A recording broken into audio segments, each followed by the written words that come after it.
Okay, so in this segment we're going to talk about business model innovation. And I want to just build up this story starting with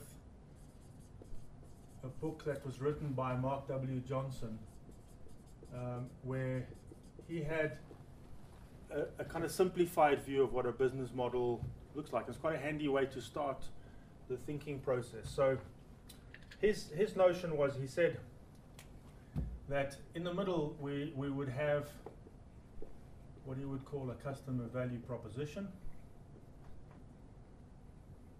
something we would all recognize. And if we were an entrepreneur, we know that if we have this value proposition as our starting point, we would have probably investigated in the market, traditionally at any rate, we'd have investigated in the market whether or not there's a customer segment out there that finds this handy in terms of doing a job they're trying to get done. And for that reason would pay us some consideration for that. So our starting point certainly traditionally used to be ask our customers and then let's have a look and see. Now that's evolved over time and there's a couple of variations to that theme, but broadly that still holds for most organizations. If I was an entrepreneur and I have this customer value proposition, the first thing I'm going to try to do is to work out what resources I need.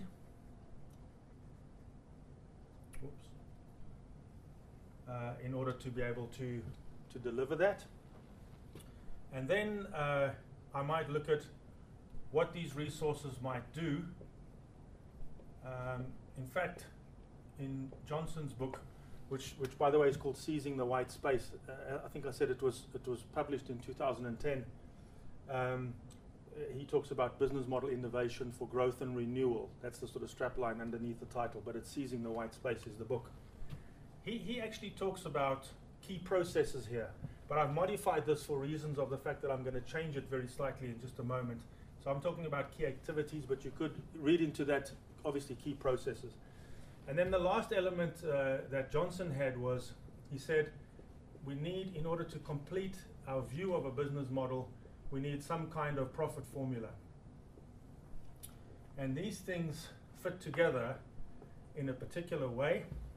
And I hope this will work in a way which means you can see what's going on here. But this, in effect, this system is a business model.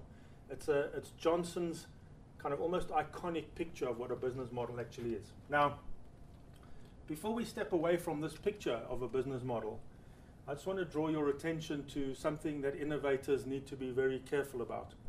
And that is that quite often, a source of competitive advantage is the fact that we have a business model that's quite difficult to replicate. So we have a business model which is optimized to the delivery of this particular customer value proposition. If I manufacture railway carriages, or if I provide a service for an accounting service to self-employed contractors, for example, whatever my value proposition is, I try and find the resources, the activities, and the profit formula that optimizes the delivery of that proposition to my customer. Michael Porter, the strategy guru, talks about the fact that the business model could be a source of competitive advantage because of the fact that competitors can't quite work out what's going on in this space. So strategy professors like Professor Cliff Bowman, for example, would say there's tacit knowledge tied up in the business model itself, and for that reason it's difficult to actually replicate or imitate the business model. And it's a barrier to entry for new entrants coming into that space. But there's also a caveat to this, and that is that because this is set up over time to optimize to that value proposition, it can have an unintended negative consequence as well. So it's positive in terms of competitive advantage, but it actually makes it very, very difficult to introduce new ideas. So if I call this customer value proposition number one, this would fit perfectly with that. If somebody comes into the business, one of our staff members approaches us and says, we would like to introduce, let's call it CVP 2, and if I draw a little bubble around that, just to indicate that it's being added to our portfolio.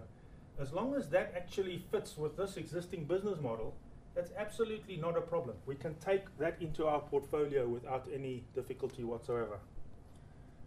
If, on the other hand, I have a value proposition, let's call it customer value proposition number 3, and this particular value proposition doesn't particularly fit with this business model, we can have the effect that the value proposition is rejected.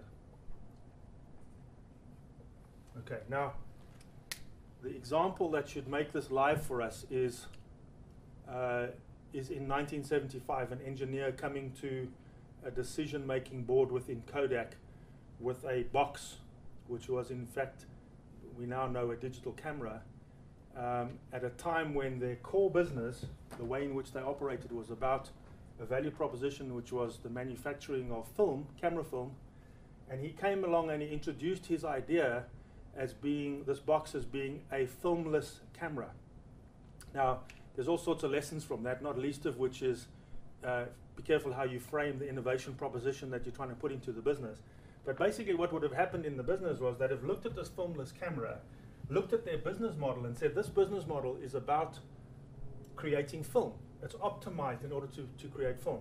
We would have to change our resources, we'd have to change our activities, we'd have to completely reconfigure our profit formula in order to be able to accommodate such a radically different proposition.